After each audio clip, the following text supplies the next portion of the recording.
नमस्कार, आप देख रहे हैं ब्रेकिंग न्यूज और आपके साथ मैं हूं परवीन शेख। इस वक्त की बड़ी खबर अमित शाह के एक बयान से जुड़ी हुई है। राज्यसभा में संविधान पर चर्चा के दौरान अमित शाह ने डॉक्टर भीमराव अंबेडकर को लेकर एक बयान दिया, जिसे अब विपक्ष तोड़ मरोड़ कर पेश कर रहा है और साथ ही साथ अमित शाह पर एक्शन की मांग कर रहा है। खुद कांग्रेस अध्यक्ष मल्लिकार्जुन खड़गे ने प्रेस कॉन्फ्रेंस की और मीडिया से बात करते हुए उन्होंने पीएम मोदी से यह मांग की है कि यहां पर अमित शाह को कैबिनेट से बाहर कर दिया जाए, जिस पर काफी हंगामा हो रहा है। दिल्ली से लेकर सभी जगह यहां पर विपक्ष जो है पूरा लामबंद हो गया है, एकजुट नजर आ रहा है। खुद अरविंद केजरीवाल भी सड़कों पर उतरकर विरोध प्रदर्शन कर रहे हैं और अमित शाह के खिलाफ एक्शन की मांग कर रहे हैं।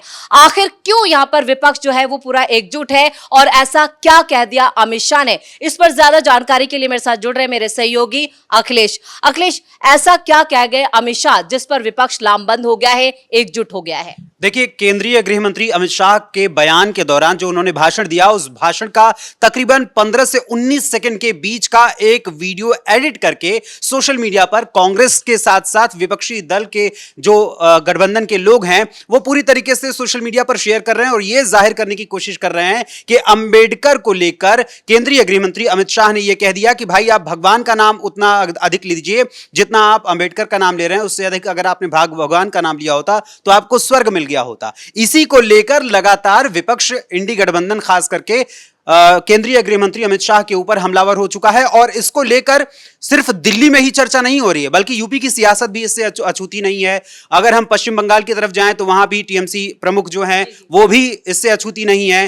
केंद्र में गृह मंत्री के अलावा जब उनके भाषण पर पूरी तरीके से बयान देने के बाद अलग अलग तरीके से चर्चा की जा रही है। इसको लेकर यह देख सकते हैं आप कि किस तरीके से आज कांग्रेस ने वहां संसद में खड़े होकर, राहुल गांधी भी वहां पर मौजूद थे, प्रियंका वाड्रा भी मौजूद थी, मल्लिकार्जुन खड़गे भी मौजूद थे और तमाम विपक्षी दल के सांसद वहां मौजूद थे और अंबेडकर की तस्वीर को लेकर वो लगातार बयानबाजी कर रहे थे और एक प्रदर्शन कर रहे थे और यह जाहिर करने की कोशिश कर रहे थे कि हमारा देखिए कि हम इंडी गठबंधन वाले सबसे अधिक प्रेम करते हैं डॉक्टर भीमराव अंबेडकर से।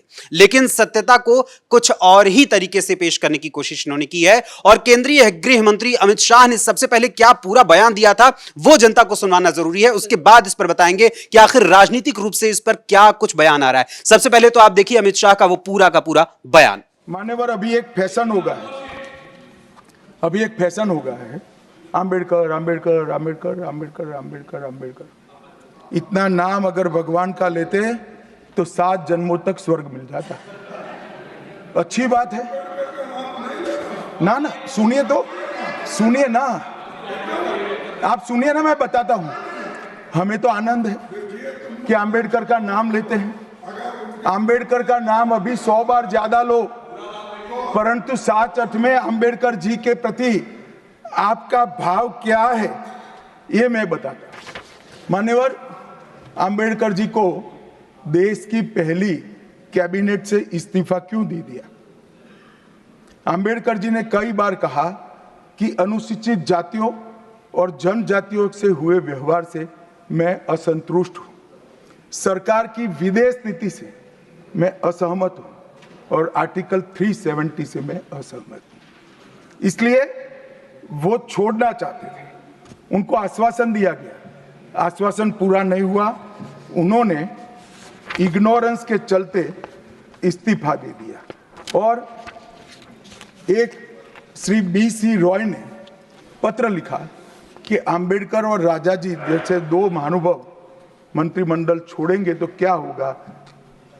तो नेहरू जी ने उनको जवाब में लिखा है, राजाजी के जाने से तो थोड़ा बहुत नुकसान होगा, अंबेडकर के जाने से मंत्रिमंडल कमजोर नहीं होता है।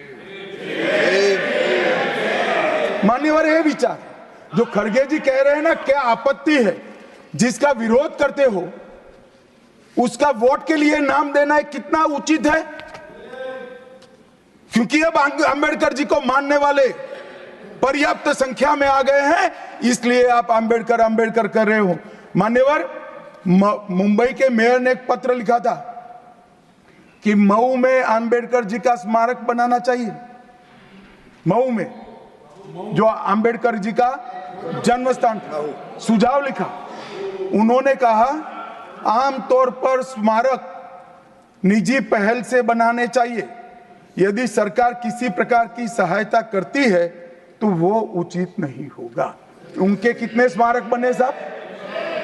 कोई स्मारक आंबेडकर जी का नहीं बना, देश भर में नहीं बना। आंबेडकर जी के स्मारक कब बने? जब भारतीय जनता पार्टी सत्ता में आई तब। मऊ में डॉक्टर आंबेडकर के जन्म स्थान पर स्मारक बना, लंदन में अध्ययन करते थे वहां स्मारक बना, नागपुर में शिक्षा दीक्षावलित वहां बना, दिल्ली में महापरिनिर्वाण स्थल पर बना और मुंबई में चैत्य भूमि में भी बन रहा है। हमने 5 तीर्थ बनाए महामानव। अखिलेश, हमने अमित शाह को सुना, लेकिन यहाँ पर सिर्फ 10 से 12 सेकंड का एक स्टेटमेंट चलाया जा रहा है जहां पर वो कह रहे हैं कि बार बार अंबेडकर अंबेडकर कह के अगर इतना नाम आपने भगवान का लिया होता तो यहाँ पर ज्यादा अच्छा होता। यानी एक तरह से तंज कसा था, लेकिन उसका आगे का जो बयान है जो इसे जोड़ता है वो विपक्ष की तरफ से नहीं दिखाया जा रहा है और सोशल मीडिया पर ट्रोल किया जा रहा है अमित शाह को। तो कुल मिलाकर ये दलित वोट बैंक की राजनीति। देखिए, दलित वोट बैंक की राजनीति ये तो कर ही रहे हैं और अमित शाह के साथ साथ आज किरेन रिजिजू ने भी ये सवाल उठाया कि अगर आप बार बार अगर इतने ही प्रेमी हैं अंबेडकर जी के तो आपने उन्हें भारत रत्न से सम्मानित क्यों नहीं किया। और नेहरू के जब उस दल में शामिल थे, यानी कि जब केंद्रीय मंत्रिमंडल में शामिल थे एक कानून मंत्री के रूप में, तो अंबेडकर जी ने आखिर इस्तीफा क्यों दिया था? यह सबसे बड़ा सवाल चिन्ह, एक प्रश्न चिन्ह लगा हुआ है कांग्रेस की उस व्यवस्था या उस सोच के ऊपर जो लगातार अंबेडकर को पीछे धकेलते रहे हैं और अपने आप को आगे करने की कोशिश करते रहे हैं। इसके अलावा इस मामले को लेकर तमाम तरीके की बयानबाजियां आई हैं, उससे भी रूबरू कराना जरूरी है। लोकसभा में विपक्ष के नेता जो हैं राहुल गांधी, उन्होंने इस मामले को लेकर कटाक्ष करते हुए कहा कि यह संविधान के खिलाफ है। बीजेपी वाले शुरू से कह रहे थे कि वे संविधान बदल देंगे, वे अंबेडकर जी और उनकी विचारधारा के खिलाफ हैं। एक तो इन्होंने ये बयान दिया है, दूसरी तरफ इनके ही सहयोगी, यूपी में सहयोगी मैं कहूंगा, क्योंकि दिल्ली में जो परिस्थितियां हो रही हैं आम आदमी पार्टी के साथ, ये नहीं खड़े हो रहे हैं, यानी कांग्रेस खड़ी नहीं हो रही है और समाजवादी पार्टी खड़ी हो गई है, तो आपस में एक दूसरे से कह तो रहे हैं कि हम गलबहियां करेंगे, लेकिन एक दूसरे से अलग हो गए। आम आदमी पार्टी का यहाँ पर जिक्र किया अखिलेश, आज उन्होंने दिल्ली में भी जमकर जो नारेबाजी की है, विरोध प्रदर्शन किया है, वो भी यहाँ पर चुनावों से जोड़कर उसे देखा जा सकता है। लेकिन आप अखिलेश का जिक्र कर रहे थे, तो अखिलेश यादव यहाँ पर पीडीए का जो नारा है वो खूब बुलंद कर रहे हैं। देखिए, पीडीए का नारा तो अखिलेश यादव बुलंद कर रहे हैं, लेकिन पीडीए का नारा देते हुए अखिलेश यादव ये भूल गए हैं कि अभी 2 दिन पहले ही यूपी विधानसभा में जब डॉक्टर पल्लवी पटेल सिराथू विधानसभा सीट से जो सपा के चुनाव चिन्ह पर लड़ी थी, उन्होंने जब भारतीय जनता पार्टी की सरकार में शामिल आशीष पटेल पर आरोप लगाया कि उन्होंने भ्रष्टाचार किया है, तो उस मुद्दे पर पीडीए का नारा देने वाली समाजवादी पार्टी उनके साथ खड़ी नहीं हुई। उनका एक भी विधायक उनके पक्ष में आकर खड़ा नहीं हुआ, बल्कि वो 9 घंटे तक सदन के बाहर मौजूद होकर वहां धरना प्रदर्शन देती रही। लेकिन इसके बावजूद भी सपा का एक भी सांसद, यहां तक कि नेता विपक्ष माता प्रसाद पांडे भी उनके पास नहीं गए, बल्कि जब भारतीय जनता पार्टी की ओर से मंत्री महोदय गए तो उसके बाद फिर उन्होंने धरना प्रदर्शन खत्म किया था। और जब बात हो रही है अंबेडकर जी की, तो अंबेडकर जी को लेकर अखिलेश यादव ने कहा है कि बाबा साहेब भीमराव अंबेडकर समाज के बहुत से वंचित तबकों के लिए भगवान हैं। हर घर और गांव में उनकी पूजा होती है। भाजपा पीडीए के संघर्ष से घबरा गई है और यही वजह है कि समय समय पर उनकी ओर से ऐसे बयान आते रहते हैं। जो ये बात कह रहे हैं कि पीडीए से घबरा गई है, पीडीए पिछड़ा, दलित और जो अल्पसंख्यक हैं, जब कुंदरकी विधानसभा सीट का चुनाव हुआ था तो उस दौरान मुस्लिम बाहुल्य इलाके में क्या कुछ हुआ यह पूरी जनता ने देखा है। लेकिन आज जब अंबेडकर के मुद्दे पर चर्चा हो रही है और अंबेडकर जी के बारे में जब पूरी बात बोली जा रही है, उसको काट छांट कर दिखाया जा रहा है। और एक मैं यहां पर उदाहरण और दूंगा, जब यूपी विधानसभा के उपचुनाव हो रहे थे 9 सीटों पर, उस दौरान भी एक वीडियो अखिलेश यादव ने शेयर किया हुआ था सोशल मीडिया प्लेटफॉर्म एक्स पर। उस वीडियो को कुछ ही देर बाद उन्होंने एडिट कर दिया था।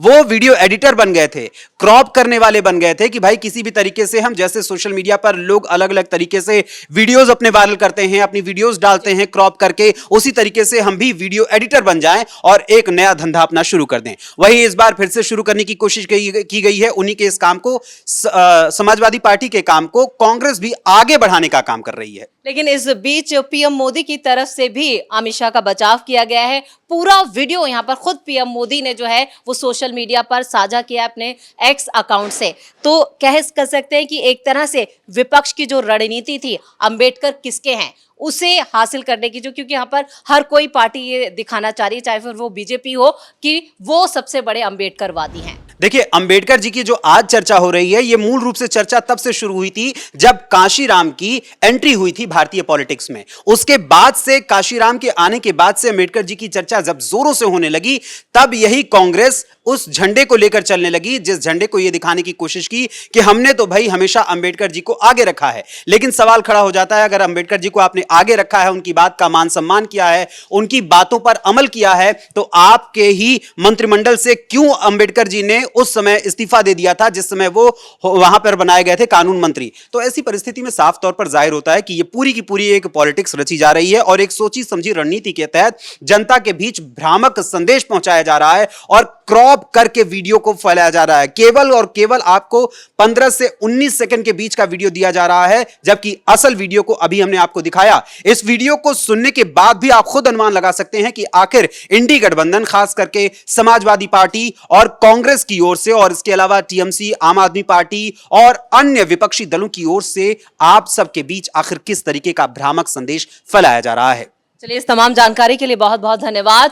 तो एक बार फिर यहां पर इंडी गठबंधन यानी कि पूरे विपक्ष की तरफ से एक नैरेटिव सेट करने की कोशिश की जा रही है। जिस तरह से लोकसभा चुनाव 2024 में विपक्ष की तरफ से संविधान बदलने की बात की गई थी और एक भ्रम जनता में पैदा किया गया था, अब उसी तरह का भ्रम फिर से पैदा किया जा रहा है। अमित शाह का एक बयान यहां पर सोशल मीडिया पर वायरल किया जा रहा है, उन्हें ट्रोल किया जा रहा है और बताया जा रहा है कि बीजेपी यहां पर डॉक्टर भीमराव अंबेडकर का अपमान कर रही है, वो उनका सम्मान नहीं करती है और ये दलित विरोधी है। यानी बीजेपी पे सीधे तौर पर दलित विरोधी होने का आरोप लगाया जा रहा है। ब्रेकिंग न्यूज में इतना ही। कैमरामैन राजकुमार के साथ मैं परवीन शेख, कैपिटल टीवी।